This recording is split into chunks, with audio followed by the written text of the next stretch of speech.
दोस्तों नमस्कार। मेरा नाम है अनूप आकाश वर्मा और आप देख रहे हैं द रिपोर्टर हिंदी।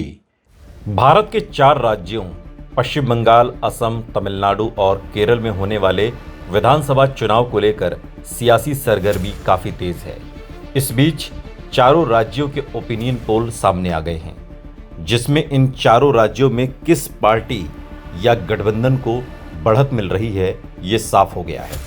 पश्चिम बंगाल में 294 विधानसभा सीटों पर 2 फेज में चुनाव होने वाले हैं, जहां सीएम ममता बनर्जी की सत्तारूढ़ पार्टी तृणमूल कांग्रेस का मुकाबला मुख्य विपक्षी भारतीय जनता पार्टी के साथ है। वहीं 126 विधानसभा सीटों वाले असम में सत्तारूढ़ बीजेपी के खिलाफ कांग्रेस पार्टी चुनावी मैदान में सामने खड़ी है। तमिलनाडु की 234 विधानसभा सीटों के लिए सीएम एम.के. स्टालिन की पार्टी डीएमके का मुकाबला बीजेपी और एआईएडीएमके वाली एनडीए गठबंधन से होने वाला है, जबकि केरल के 140 विधानसभा सीटों पर जीत हासिल करने के लिए सत्तारूढ़ लेफ्ट गठबंधन एलडीएफ कांग्रेस समेत अन्य पार्टियों के साथ यूडीएफ गठबंधन और बीजेपी पार्टी चुनावी मैदान में है। मैट्रियास के ताज़ा ओपिनियन पोल के मुताबिक पश्चिम बंगाल की सियासत में चुनाव पहले से ही मुकाबला काफी दिलचस्प मोड़ पर पहुंच चुका है।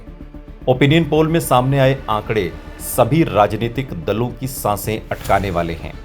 मैट्रियास के सर्वे के मुताबिक पश्चिम बंगाल विधानसभा चुनाव में सत्तारूढ़ तृणमूल कांग्रेस को 43% वोट के साथ 140 से 160 सीटें मिल सकती हैं।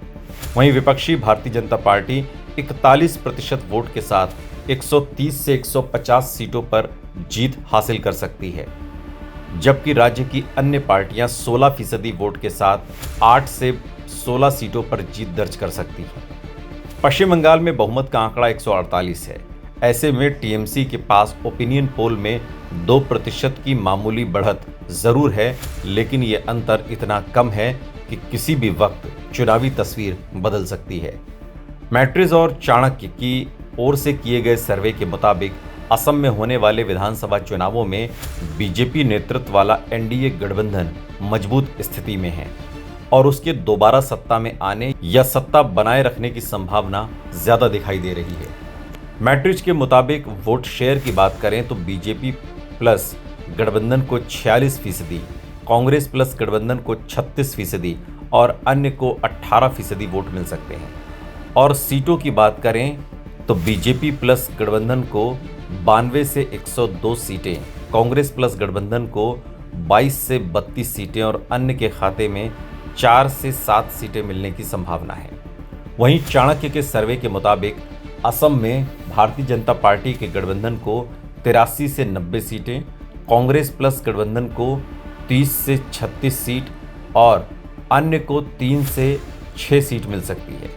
इंडिया टीवी पर दिखाए गए मैट्रिक्स ओपिनियन पोल के मुताबिक इस बार तमिलनाडु विधानसभा चुनाव में एआईएडीएमके नेतृत्व वाले एनडीए का सितारा चमक सकता है। ओपिनियन पोल के मुताबिक चुनाव में एम.के. स्टालिन की पार्टी डीएमके को 102 से 115 सीटें मिल सकती हैं, जबकि बीजेपी और एआईएडीएमके के एनडीए गठबंधन को 107 से 120 सीटें मिलने की संभावना है। वहीं अभिनेता से राजनेता बने थलपति विजय की तमिलगा वेत्री कजगम यानी टीवीके को 5 से 12 सीटें मिल सकती हैं और अन्य के खाते में 1 से 6 सीटें जाने की संभावना है। इंडिया टीवी पर दिखाए गए मैट्रिक्स ओपिनियन पोल के मुताबिक केरल में सत्तारूढ़ लेफ्ट गठबंधन को 62 से 68 सीटें मिलने की संभावना है। वहीं कांग्रेस के नेतृत्व वाले यूडीएफ गठबंधन को 67 से 73 सीटों के साथ चुनाव में बढ़त मिलती दिखाई दे रही है, जबकि राज्य में Bharatiya Janata party 15% vote share के साथ 5 से 8 सीटों पर जीत हासिल कर सकती है और अन्य के खाते में 0 से 3 सीटें जाने की संभावना है।